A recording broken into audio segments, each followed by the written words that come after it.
사무엘상 11장. 암몬 사람 나하스가 올라와 야베스 길앗에 진을 쳤습니다. 그러자 모든 야베스 사람들이 그에게 말했습니다. 우리와 조약을 맺읍시다. 그러면 당신을 섬기겠습니다. 그러나 암몬 사람 나하스가 대답했습니다. 내가 너희 모두의 오른쪽 눈을 빼내 온 이스라엘을 수치스럽게 한다는 조건이면 너희와 조약을 맺겠다. 그러자 야베스의 장로들이 그에게 말했습니다. 우리가 이스라엘 전 지역에 사자를 보낼 수 있도록 우리에게 7일 동안 여유를 주시오. 만약 아무도 우리를 구하러 오지 않는다면 당신에게 항복하겠소. 사울이 살고 있는 기브아에 사자들이 도착해 사람들에게 이 소식을 전하자 그들은 모두 큰 소리로 울었습니다. 바로 그때 들에서 소들을 몰고 돌아오던 사울이 그것을 보고 물었습니다. 백성들에게 무슨 일이 있습니까? 왜들 저렇게 큰 소리로 울고 있습니까? 그러자 백성들은 야베스 사람들이 말한 것을 사울에게 말해 주었습니다. 그 말을 듣는 순간 하나님의 영이 사울에게 강하게 임했고 이에 사울은 크게 분노하게 됐습니다. 사울은 한 쌍의 황소를 가져다가 토막을 내고 그 조각을 사자들에게 주어 이스라엘 전역에 보내며 선포했습니다. 누구든 사울과 사무엘을 따라 나서지 않는 사람이 있으면 그 사람의 소들도 이렇게 될 것이다. 그러자 백성들에게 여호와를 두려워하는 마음이 생겨 한 마음으로 나아왔습니다. 사울이 베색에서 그들을 소집하고 수를 세어보니 이스라엘 사람의 수는 30만 명이며 유다 사람은 3만 명이었습니다. 그들이 야베스에서 온 사자들에게 말했습니다. 야베스 길르앗 사람들에게 내일 해가 한창 뜨거울 때 너희는 구원을 받을 것이다 하고 말하라. 그들이 가서 야베스 사람들에게 이 말을 전하자 그들은 매우 기뻐했습니다. 그래서 야베스 사람들은 암몬 사람들에게 이렇게 말했습니다. 내일 우리가 당신들에게 항복할 것이니 그때는 당신들 하고 싶은 대로 우리에게 행하시오. 다음 날 새벽 사울은 백성들을 세 분대로 나눠 암몬 사람들의 진영으로 쳐들어가 해가 가장 뜨거워질 때까지 그들을 쳐서 죽였습니다. 살아남은 사람들은 모두 뿔뿔이 흩어져 그들 가운데 두 사람조차 함께 남은 일이 없었습니다. 그때 백성들이 사무엘에게 말했습니다. 사울이 우리를 다스릴 수 있겠느냐 하고 물은 사람이 누구입니까? 그들을 데려와 주십시오. 우리가 죽이겠습니다. 그러나 사울이 말했습니다. 오늘은 어느 누구도 죽일 수 없소. 여호와께서 이스라엘을 구원해 주신 날이기 때문이요. 그러자 사무엘이 백성들에게 말했습니다. 자, 길갈로 가서 거기서 왕국을 새롭게 선포합시다. 그리하여 모든 백성들은 길갈로 가서 여호와 앞에서 사울을 왕으로 인정했습니다. 거기서 그들은 여호와께 화목제를 드렸고 사울과 모든 이스라엘 백성들은 큰 잔치를 벌였습니다. 12장. 사무엘이 온 이스라엘 백성에게 말했습니다. 나는 너희가 내게 말한 모든 것을 귀 기울여 듣고 너희를 다스릴 왕을 세워주었다. 이제부터는 왕이 너희를 인도할 것이다. 나는 늙어 백발이 됐고 내 아들들도 여기 너희와 함께 있다. 나는 젊었을 때부터 오늘날까지 너희를 이끌어왔다. 여기 내가 있으니 여호와와 그분이 기름 부으신 왕 앞에서 나에 대해 증언해보라. 내가 남의 소를 가로챈 적이 있느냐? 내가 남의 나귀를 가로챈 적이 있느냐? 내가 누구를 속인 적이 있느냐? 내가 누구를 억누르려 한 일이 있느냐? 무엇을 눈감아 주려고 내가 뇌물을 받은 적이 있느냐? 내가 이 가운데 하나라도 한 적이 있다면 갚아줄 것이다. 백성들이 대답했습니다. 당신은 우리를 속인 적도 없으며 억누르려 한 적도 없습니다. 어느 누구의 손에서 무엇을 가로챈 적도 없습니다. 사무엘이 그들에게 말했습니다.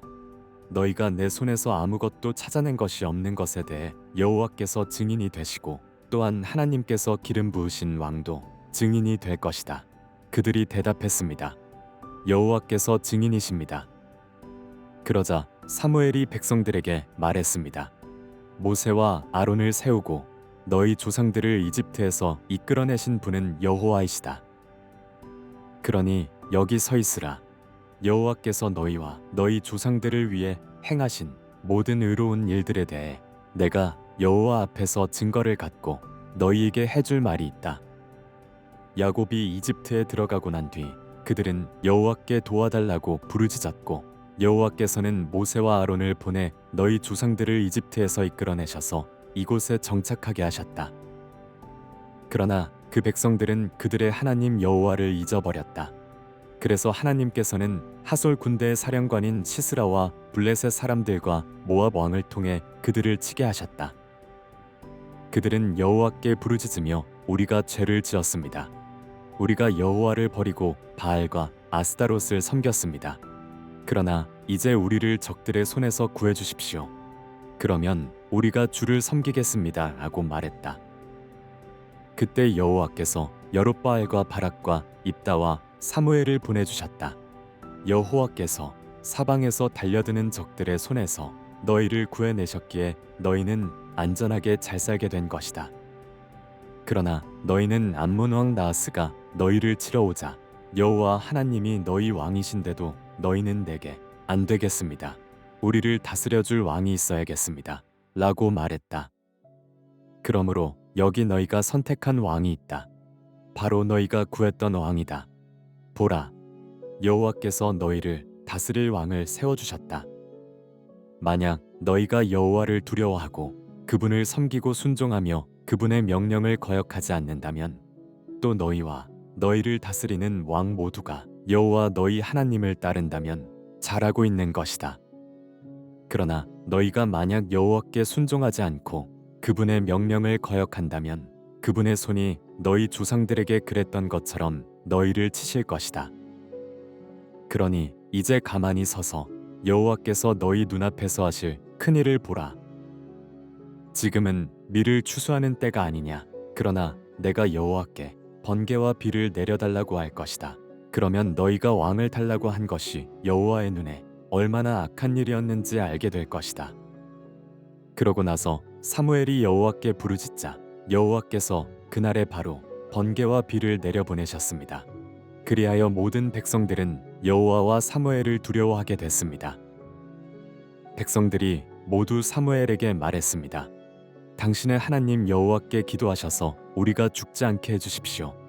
이 모든 죄 위에 왕을 달라는 악을 하나 더했습니다. 사무엘이 대답했습니다. 두려워하지 말라. 너희 모두가 이런 죄악을 저질렀지만 여호와를 떠나지 말고 너희 마음을 다해 여호와를 섬기라. 헛된 우상들을 따르지 말라. 저들은 너희에게 전혀 도움도 되지 않고 너희를 구해낼 수도 없는 헛된 것들이다. 여호와께서는 그분의 위대하신 이름을 위해 자기 백성들을 저버리지 않으실 것이다. 내가 너희를 위해 기도하지 않는 것은 여호와께 죄를 짓는 것이니 그런 죄를 결단코 짓지 않고 선하고 올바른 길을 너희에게 가르쳐 줄 것이다. 그러나 여호와를 두려워하고 너희 마음을 다해 그분을 섬겨야 함을 명심하라. 그분이 너희를 위해 얼마나 큰 일을 하셨는지 기억하라. 하지만 너희가 계속 악을 행한다면 너희와 너희 왕은 모두 멸망할 것이다. 13장.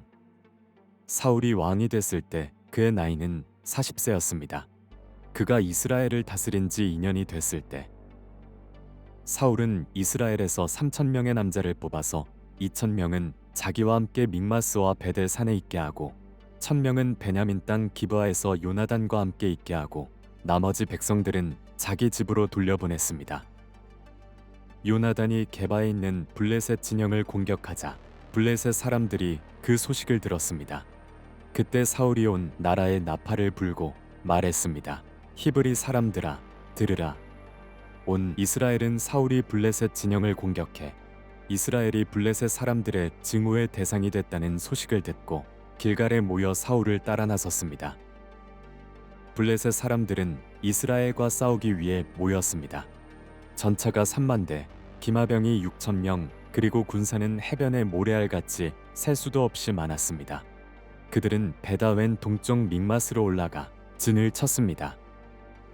이스라엘 사람들은 자신들이 위급하게 된 것을 깨닫고 동굴과 수풀과 바위 틈과 구덩이와 옹덩이에 숨어버렸습니다. 몇몇 히브리 사람들은 요단강을 건너 갓과 길르앗 땅까지 가기도 했습니다. 사울은 길갈에 남아 있었고 그와 함께 있던 모든 군대는 두려움으로 벌벌 떨고 있었습니다. 사울은 사무엘이 정해준 대로 7일 동안 기다렸지만 사무엘은 길갈로 오지 않았습니다. 그러자 백성들이 흩어지기 시작했습니다. 그래서 사울은 내게 번제물과 화목제물을 갖고 오라 하고 명했습니다. 그리고 사울은 번제를 드렸습니다. 사울이 번제 드리기를 마치자마자 사무엘이 도착했습니다. 사울이 나아가 사무엘을 맞이하며 인사하자 사무엘이 물었습니다. 지금 무슨 짓을 하고 있는 것이오? 사울이 대답했습니다. 백성들이 도망치기 시작하는데 당신은 정한 시간에 오지 않고 블레셋 사람들은 믹맛으로 모여들고 있었습니다. 그때 이제 블레셋 사람들이 나를 치러 길갈에 내려올 텐데 아직 여호와의 은혜도 구하지 않았구나 하는 생각이 들었습니다. 그래서 마음이 다급해져 할 수 없이 번제를 드렸습니다. 사무엘이 말했습니다. 당신은 어리석은 행동을 했소. 당신은 여호와 하나님께서 당신에게 주신 명령을 지키지 않았소. 그렇지 않았으면 하나님께서 이스라엘 위에 당신의 나라를 영원히 세우셨을 것이오. 그러나 이제 당신의 나라는 오래가지 않을 것이오. 당신이 여호와의 명령을 지키지 않았기 때문에 여호와께서는 그 마음에 맞는 사람을 찾아 그 백성들의 지도자로 세우셨소. 그러고 나서 사무엘은 길갈을 떠나 베냐민 땅의 기브아로 올라갔습니다. 사울이 자신과 함께 있는 사람들의 수를 세어보니 600명 정도였습니다. 사울과 그 아들 요나단과 그들과 함께 있던 사람들은 블레셋 사람들이 믹마스에 진을 치고 있는 동안 베냐민 땅의 기브아에 머물러 있었습니다. 그때 블레셋 진영에서 세 무리의 특공대가 올라왔습니다. 한 무리는 오브라길로에서 수알 땅에 이르렀고 한 무리는 베토론 길로 향했고 다른 한 무리는 광야와 스보임 골짜기가 내려다 보이는 경계선 쪽으로 떠났습니다. 그 당시 이스라엘 땅에서는 대장장이를 찾아볼 수 없었습니다. 히브리 사람들이 칼이나 창을 만드는 것을 블레셋 사람들이 허용하지 않았기 때문입니다. 그래서 이스라엘 사람들이 쟁기의 날이나 곡괭이나 도끼나 낫의 날을 세우려면 블레셋 사람들에게로 내려갔습니다. 쟁기의 날이나 곡괭이의 날을 세우는 데 드는 돈은 3분의 2세겔이었고 괭이나 도끼의 날을 세우거나 새 채찍 끝을 가는 데 드는 돈은 3분의 1세겔이었습니다. 그러므로 전쟁이 일어났을 때 사울과 요나단에게는 손에 칼이나 창이 있는 병사가 하나도 없었습니다. 오직 사울과 그 아들 요나단만이 칼과 창을 갖고 있었습니다. 그때 블레셋 부대 하나가 믹마스 어귀로 나왔습니다.